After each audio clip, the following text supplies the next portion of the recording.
श्री आफ्ताब अहमद जी। धन्यवाद सर। मैं आज जो वर्ष 2023-24 के लिए माननीय मुख्यमंत्री जी ने वित्त मंत्री होते हुए ये बजट पेश किया है, उसके बारे में अपनी बात रखने के लिए आपने मौका दिया। सर, बजट एक डेवलपमेंट का रोड मैप है जो आगे आने वाले समय में किस तरीके से प्रगति पर जो है आए उस चीज के लिए। लेकिन मैं एक बात को सबसे पहले कहना चाहूंगा कि आंकड़ों से पहले मैं कहूंगा कि बजट की विश्वसनीयता वो अब जो है उसकी हर साल जो है एक ही बात को, एक ही डेवलपमेंट को बार बार अपनी बजट घोषणाओं में करना, ये सरकार की मैं समझता हूं या तो लापरवाही है या फिर सरकार की नीयत नहीं है कि उन चीजों को पूरा करे। बजट 2021 में 21-22 में पेज नंबर 25 पे इरिगेशन के मद में कहते हैं मेवात क्षेत्र में पेयजल उपलब्ध कराने के लिए सरकार 100 क्यूसेक की मेवात फीडर कैनाल का निर्माण करेगी।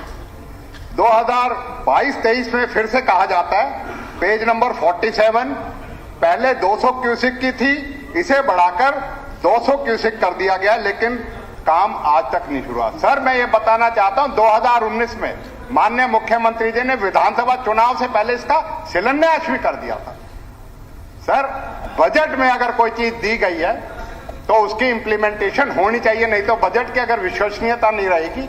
इसी तरीके से सर 2021-22 में पेज नंबर 30 में कहते हैं कि शहीद हसन खां मेडिकल कॉलेज में डेंटल कॉलेज बनाया जाएगा नल्हड़ में। फिर 22-23 में फिर से कहा जाता है कि शहीद हसन खां मेडिकल कॉलेज में नल्हड़ में 2 साल के अंदर मेडिकल कॉलेज कंप्लीट कर दिया जाएगा। 2023-24 में अब तो जिक्र आया नहीं, लेकिन एक जिक्र अब नया कर दिया कि 2023-24 में कि एक्सीलेंस इन प्रिवेंटिव हेल्थ करा जाएगा, department of chemistry community medicine को अपग्रेड किया जाएगा।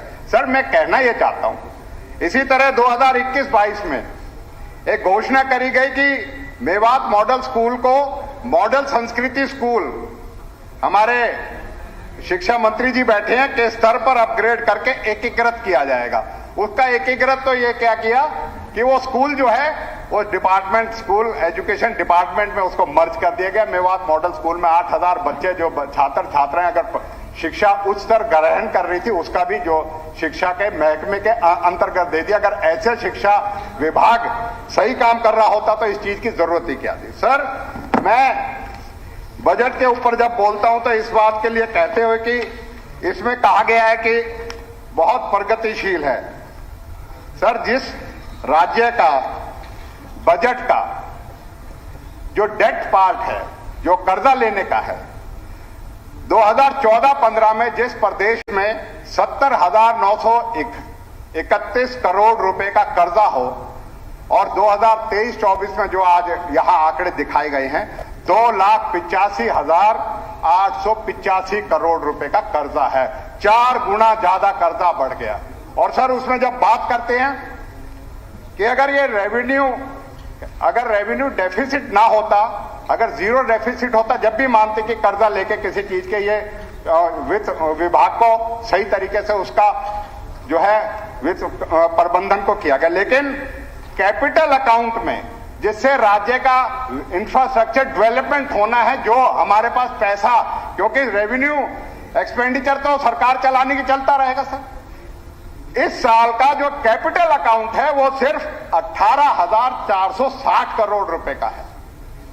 आप अंदाजा लगा सकते हो सर, पिछले वर्ष जो हमने इंटरेस्ट और डेट की पेमेंट करी वो ही 53,000 करोड़ पिछले साल थी और इस साल जो दिखा रखे 64,000 करोड़। ये वित्तीय प्रबंधन, अगर कैपिटल एक्सपेंडिचर में हमारे को पैसा ज्यादा मिलता, जब तो बात थी कि जो है लोन लिया गया, ये तो उस बात को चीरतार्थ करता है जो हमारे हुड्डा साहब हमेशा कहते हैं, कर्जा लो, घी पियो और मौज करो। ये सरकार का शायद इस तरह का सिद्धांत है। सर, मैं इस बात को आगे बढ़ाते हुए ये कहूंगा कि ये सारी जितने कर्जे के सारे पैरामीटर्स है ना, इसको कह के FRBM के पैरामीटर्स हैं उसको छुपाया जाता है, लेकिन सर ये प्रदेश के हित में नहीं है, कहीं हम डेट ट्रैप में ना फंस जाएं। इसलिए कैपिटल एक्सपेंडिचर के लिए अगर कर्जा लिया जाए और उसके लिए किया जाए तो लोन रीपेमेंट और इंटरेस्ट के लिए किया जाए तो वो ये कोई संकेत जो है अच्छे नहीं है। सरकार अपने बजट पेश करती है, बार बार उन्हीं परियोजनाओं को करती है। सर मैं आपके माध्यम से कहना चाहूंगा कि सरकार को या तो घोषणाएं करने से पहले इन चीजों के बारे में सोचना चाहिए, नहीं तो बार बार रिपीटेड अगर बजट की अनाउंसमेंट्स में अगर उन चीजों को पूरा नहीं किया जाएगा तो मैं समझता हूं बजट की अपनी जो सैंक्टिटी है ना, जो विश्वसनीयता है, उसमें असर पड़ेगा और इंप्लीमेंटेशन के लिए अकाउंटेबिलिटी जरूरी है, जिसके लिए महकमों को इस चीज के लिए करना चाहिए किसी चीज के लिए। सर मैं एक ही मत को लूंगा क्योंकि फिर आप घंटी बजा दोगे, क्योंकि आप जो है डिप्टी स्पीकर साहब तो चलने दे रहे थे लंबा लंबा, लेकिन अब आप आ गए हो तो आप करोगे।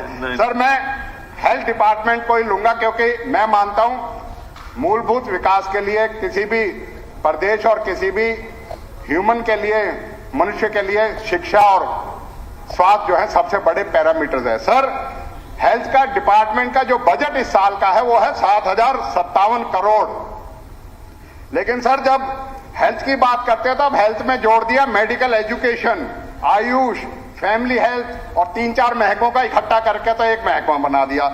और इसमें जब बात आती है सर हेल्थ डिपार्टमेंट की, कहूं पहले तो 300 करोड़ रुपए कैपिटल एक्सपेंडिचर के लिए, सिर्फ 300 करोड़, जिसमें पूरे प्रदेश के हॉस्पिटल्स भी हैं, CHC हैं, PHC हैं, डिस्पेंसरी हैं, पूरे प्रदेश के। Thanks for watching this video. Please like and share. Dear friends, please subscribe Samim Rahania YouTube channel and also tap the bell icon. Thank you.